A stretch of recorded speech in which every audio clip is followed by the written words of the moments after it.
Red టీవీలో మీ వ్యాపార ప్రకటనల కోసం ఈ నంబర్ ని సంప్రదించండి 6281747728. నమస్తే. ప్రస్తుతం మనతో పాటు సీనియర్ జర్నలిస్ట్ దాము బాలాజీ ఉన్నారు. ఆయనతో మాట్లాడదాం. నమస్తే సార్. నమస్తే సార్, అసైన్ భూములకు సంబంధించి 4400 కోట్లు స్కామ్ జరిగిందంటూ ఛార్జ్ షీట్ విడుదలైంది చంద్రబాబు మీద.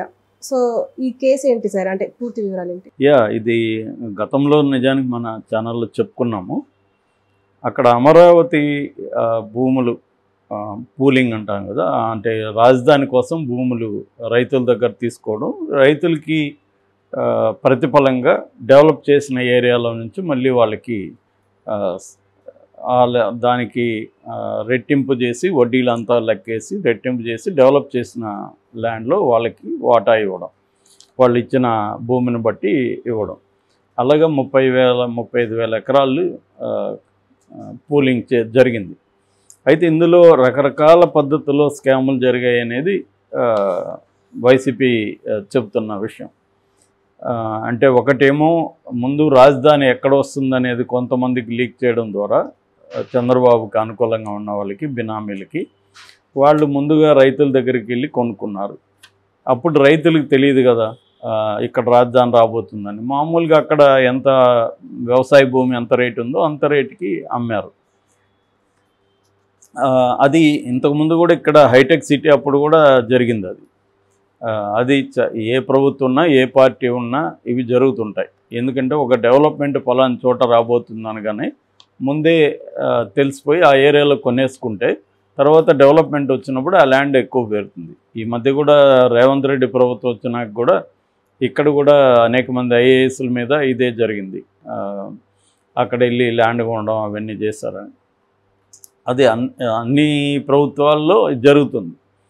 సో అలాగా చంద్రబాబు గతంలో ఇక్కడ హైటెక్ సిటీ జరుగుతున్నప్పుడు చంద్రబాబు సామాజిక వర్గానికి చెందిన నార్నే ఎస్టేట్ కావచ్చు, మురళీమోహన్ కావచ్చు, ఇలాంటి వాళ్ళకి అంత ముందే తెలియడం ద్వారా వాళ్ళు కొనుక్కున్నారు. అందులో కొంతమంది చంద్రబాబు బినామీలు ఉన్నారు అనేది చెప్తారనమాట.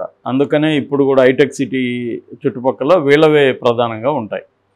సో నాకు తెలిసి కూడా చిత్తూరు జిల్లా నుంచి కూడా ఒక కమ్మ అప్పట్లో ఒక అతను ఇదే చెప్పాడు, నాకు ముందే లీక్ అయింది మా కమ్మ బ్యాచ్ ద్వారా నేను కొన్నాం అనేసి. సో అలాగా కమ్మనే కాదు, ఏదేమైనా ఆ నాయకుడికి దగ్గరగా ఉన్నవాళ్ళు, నమ్మకంగా ఉన్న వాళ్ళకి చెప్పడం అనేది చేస్తారు. ఎందుకంటే వాళ్ళకి తెలుస్తాయి కాబట్టి. అట్లాగే సీనియర్ సివిల్ సర్వెంట్స్కి కూడా తెలుస్తాయి. ఎందుకంటే ఫైల్స్ అవన్నీ రెడీ చేయాలి వాళ్ళే కదా. కాబట్టి వాళ్ళు కూడా వాళ్ళ బంధువుల ద్వారానో ఎవరి ద్వారానో అక్కడ పోయి ల్యాండ్స్ కొనేస్తారు అన్నమాట. ఇది ఒక రకమైన ఇన్సైడ్ ట్రేడింగ్ అని అంటారు. మామూలుగా కంపెనీస్లో ఈ కంపెనీ ఎట్లా డెవలప్ కాబోతుంది, రేపు పొద్దున ఏం జరగబోతుందో వాళ్ళకి తెలుసు కాబట్టి వాళ్ళు బయట తమకు తెలిసిన వాళ్ళకి ఇన్ఫర్మేషన్ ఇచ్చి వాళ్ళ దగ్గర షేర్లు కొనిస్తూ ఉంటారు. ఎందుకంటే ఫ్యూచర్లో ఇది డెవలప్ అవ్వబోతుందని ఇన్సైడ్ అప్పటి వరకు ఎవరికి తెలియని సమాచారాన్ని వీళ్ళు అందిస్తారు ముందే. దానివల్ల వాళ్ళు ముందే షేర్లు కొని తర్వాత ఆ కంపెనీ షేర్లు వాల్యూ పెరుగుతుంది కాబట్టి వీళ్ళ పేరు, దీన్ని ఇన్సైడ్ ట్రేడింగ్ అంటారు. అలాగా అమరావతిలో కూడా వీళ్ళు ముందేమో అక్కడ వస్తుంది రాజధాని, ఇక్కడ వస్తుందని డైవర్ట్ చేసి ఇక్కడంతా ల్యాండ్స్ అంతా కొన్నాక అప్పుడు రాజధానిని డిక్లేర్ చేశారు. ఇది ఒక అమరావతి రాజధాని అనేది స్కామ్ అని. నిజానికి అమరావతి అనే పేరే, అమరావతి అనే ఒక స్మాల్ ఏరియా టౌన్ కూడా కాదు అది, అదేమో వేరు. దీన్ని గుంటూరు విజయవాడ ప్రాంతానికి అమరావతి అని పేరు పెట్టి ఇంకా కొంత కన్ఫ్యూజ్ కూడా చేశారు. సో ఇది రామోజీరావు సజెస్ట్ చేస్తాడు ఈ పేరు అని కూడా అంటారు, తెలియదు మనకి. ఏదేమైనా మేజర్గా విజయవాడే, కొంత గుంటూరులో కూడా కొన్ని ఆఫీసులు ఉన్నాయి. సో అది ఒకటి. ఇది వచ్చి అసైన్మెంట్ ల్యాండ్ ఏంటంటే ఈ రాజధాని ఏరియాలో కొంతమంది దళితులకు, బీసీలకు అసైన్డ్ ల్యాండ్స్ ఉన్నాయి. అసైన్డ్ ల్యాండ్ అంటే గవర్నమెంట్ ల్యాండ్స్ని వీళ్ళకి పేదలకి పంచుతారు. ఇచ్చినప్పుడు వీళ్ళు వ్యవసాయం చేసుకుంటారు కానీ దాన్ని అమ్మడానికి కానీ దాని మీద హక్కులు కానీ లేవు. ఈ మధ్యనే జగన్ ఒక చట్టం తీసుకొచ్చి 20 ఏళ్ళుగా అసైన్డ్ భూములు ఎవరికైనా ఉంటే వాళ్ళకి అమ్ముకునే హక్కు, వాళ్ళు దాని మీద ఇది కూడా ఉంటుంది, కమర్షియల్ బెనిఫిట్స్ పొందే హక్కు కూడా ఉంటుంది అనేది అతను చట్టం చేశాడు. అలాగా అప్పటికి ఇది లేనప్పుడు వీళ్ళు ఏం చేశారంటే ఈ అసైన్డ్ భూములు ఉన్న వాళ్ళని భయపెట్టారు. ఏమని భయపెట్టారంటే మీరు అసైన్డ్ భూములు గవర్నమెంట్ పూలింగ్లో లాక్కుంటుంది, ఎందుకంటే ఇది బేసిక్గా గవర్నమెంట్ ల్యాండ్స్ కాబట్టి మీకేం దీని మీద హక్కు ఉండదు, కాబట్టి మీరు మాకు అమ్మేసేయండి అని చెప్పారు. వాళ్ళు అక్కడున్న రైతులు వాళ్ళు నిజమే కదా, రేపు పొద్దున అది ఎలాగో వెళ్తుంది, అది డబ్బులు ఇయ్యరు కాంపెన్సేషన్, వీళ్ళు డబ్బులు ఇస్తే కొనుక్కుంటా ఉంటున్నారు కదా అని చెప్పి వీళ్ళకి అమ్మారని చెప్పి దాదాపు అలాగా 1100 ఎకరాలు అంటే 1100 ఎకరాలు ఇలాగా చంద్రబాబు బినామీలు, ముఖ్యంగా నారాయణ కాలేజ్, పొంగూరు నారాయణ, వీళ్ళు కలిసి 1100 ఎకరాలు కొన్నారు అనేది ఆరోపణ. ముఖ్యంగా ఎక్కడంటే అది మందడం, వెలగపూడి, రాయపూడి, ఉద్దండరాయనపాలెం ఈ ఏరియాల్లో కొన్నారు అనేది బేసిక్గా సిఐడి అభియోగం. ఆ తర్వాత వీళ్ళు ఏం చేశారు, కొన్న తర్వాత అక్కడ ఉన్న అధికారుల్ని ప్రెజర్ చేయించి జీవో నెంబర్ 41 పేరుతో ఒక జీవో ఇష్యూ చేయించారు. ఆ జీవో ప్రకారం ఈ భూములకు కూడా పూలింగ్లో భాగంగా మిగతా రైతులకి ఎలాగైతే ఇస్తారో అలాగే దాన్ని కాంపెన్సేషన్ అంతా ఇవ్వాలి, అది తీసుకొచ్చారు. దీన్ని అప్పట్లో ఉండే అడ్వకేట్ జనరల్ యాక్చువల్గా కరెక్ట్ కాదు ఈ ప్రాసెస్ అని అతను అడ్వైజ్ చేశాడు, లీగల్ అడ్వైజు, అది కూడా రిటర్న్గా ఉంది. చేసినా కూడా వీళ్ళు ఆ లీగల్ అడ్వైజర్ని పక్కన పెట్టి ఇదో స్కామ్ చేశారు అని. For example Ramakrishna housing private limited అనే సంస్థ కొన్ని ఎకరాలని కొనింది. ఈ సంస్థ ఎవరిదంటే నారాయణ బంధువులది. నారాయణ ఇన్స్టిట్యూట్స్ నుంచి 16.5 కోట్లు అంటే 16,50,00,000 దీనికి ట్రాన్స్ఫర్ అయింది అది ఆ టైంలో. ఈ డబ్బుతోనే వాళ్ళు కొన్నారు, అంటే ఇండైరెక్ట్గా నారాయణనే వీళ్ళ ద్వారా కొన్నారు అనేది.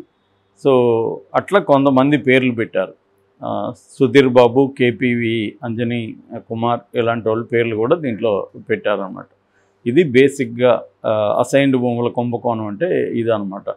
ఇది కంప్లీట్గా 4,400 కోట్ల వర్త్ కుంభకోణం అనేది సిఐడి ఆరోపిస్తుంది. అయితే ఇప్పటి వరకు చంద్రబాబు పేరు లేదు దీంట్లో. నారాయణ పేరు అయితే గతంలో ఉంది, చంద్రబాబు పేరు ఇప్పుడు ఛార్జ్షీట్లో పెట్టారు. ఎందుకు చంద్రబాబు పేరు పెట్టారంటే ఇందులో ఇన్వాల్వ్ అయిన ఒక రియల్టర్ బ్రహ్మానంద రెడ్డి అనే ఒక రియల్టరు, అతను ఇప్పుడు ఏసీబీ కోర్టులో వచ్చి అప్రూవర్గా మారిపోయాడు, అంటే ప్రాసిక్యూషన్ విట్నెస్ అంటారు, అలాగా ప్రాసిక్యూషన్ విట్నెస్కి మారి దీని వెనక చంద్రబాబు ఉన్నాడు అనేది ఇతను పేరు చెప్పాడని. సో అప్రూవర్గా చెప్పాడు కాబట్టి అతని మీద పెట్టారు. ఇప్పుడు మనం వివేకానంద రెడ్డి కేసు చూసినప్పుడు దాంట్లో దస్తగిరి వాంగ్మూలం బేస్ చేసుకొని మిగతా అరెస్టులు జరిగాయి. భాస్కర్ రెడ్డి, అవినాష్ రెడ్డి వీళ్ళు నా పేర్లు ఎవరు చెప్పారు, దస్తగిరి అనే చెప్పాడు. సో దస్తగిరి వాంగ్మూలాన్ని బేస్ చేసుకొని అప్రూవర్గా మారాడు కాబట్టి దస్తగిరి బేస్ చేసుకొని అరెస్టులు ఎలాగ జరిగాయో అలాగే ఇక్కడ కూడా బ్రహ్మానంద రెడ్డి అనే అతను అప్రూవర్గా మారి అతను చంద్రబాబు పేరు చెప్పాడు, చంద్రబాబు ఇన్వాల్వ్మెంట్ దీంట్లో ఉంది అని చెప్పాడు కాబట్టి ఇతని మీద మేము చంద్రబాబుని A40గా అక్యూజ్డ్ 40గా యాడ్ చేశారు ఇప్పుడు. సో దీన్ని తెలుగుదేశం జనసేనగా వీళ్ళు తీవ్రంగా విమర్శిస్తున్నారు. ఎందుకంటే ఇది కావాలని చంద్రబాబుని ఇరికిచ్చారు, దీంట్లో చంద్రబాబుకి ఏం సంబంధం లేదు. సో కావాలని ఇరికిచ్చి ఎలక్షన్ ముందు ఈ ప్రాపగండా స్టార్ట్ చేస్తున్నారు. దీంతోపాటు ఒక కొత్త కేసు కూడా పెట్టారు. ఆ రెండింటిని కూడా మెర్జ్ చేయడానికి ట్రై చేస్తే కోర్టు కూడా అబ్జెక్ట్ చేసింది. అయినా రెండిట్లో కామన్గా చాలా అంశాలు ఉన్నాయి, అందుకనే పెట్టామని కూడా చెప్తున్నారు అనేది వీళ్ళు తెలుగుదేశం విమర్శిస్తుంది. సో మామూలుగానే జగన్ ఏం చేస్తున్నారంటే ఆల్రెడీ కేసులు ఉన్నాయి చంద్రబాబు మీద, ఒక 6 కేసుల వరకు ఉన్నాయి. ఆ కేసుల్లో ఛార్జ్షీట్లని పెట్టుతున్నారు. అంటే ఏదైనా ఛార్జ్షీట్లు పెట్టి ఎలక్షన్ ముందు అరెస్ట్ చేస్తారనేది అయితే కాదు, కానీ ఎందుకంటే అరెస్ట్ చేస్తే సింపతి వచ్చే అవకాశం చంద్రబాబుకి. బట్ ఇతను అవినీతి పరుడు, ఈ రకాల కుంభకోణాలు చేశాడు, అమరావతిలో ఇది చేశాడు అనేది చెప్పడం ఒక ఉద్దేశం. రెండవ ఉద్దేశం, అమరావతిని తెలుగుదేశం పక్కన పెట్టేసింది, ఈ ఎలక్షన్ ఇష్యూగా మార్చట్ల. మామూలుగా మొన్నటి వరకు అమరావతి ఇష్యూని తెలుగుదేశం బలంగా తీసుకెళ్ళింది, కానీ ఇప్పుడు సైలెంట్ అయిపోయింది అమరావతి విషయం పట్ల.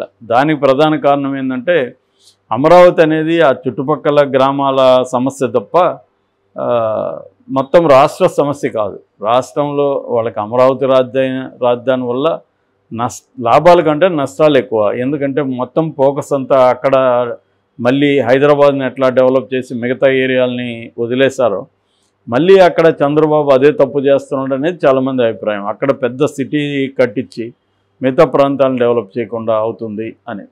అందుకని అమరావతిని కానీ ఇష్యూగా చేస్తే మిగతా ప్రాంతాల్లో తెలుగుదేశానికి వ్యతిరేకత వచ్చే అవకాశం ఉంది కాబట్టి తెలుగుదేశం సైలెంట్ అయిపోయింది. సో దీన్ని జగన్ ఏదో ఒక పద్ధతిలో కెలుగుతున్నాడు అమరావతి ఇష్యూని. అది కూడా ఇందులో భాగం అన్నమాట. కెలగడం వల్ల మిగతా ప్రాంతాల వాళ్ళకి గుర్తు చేయడం.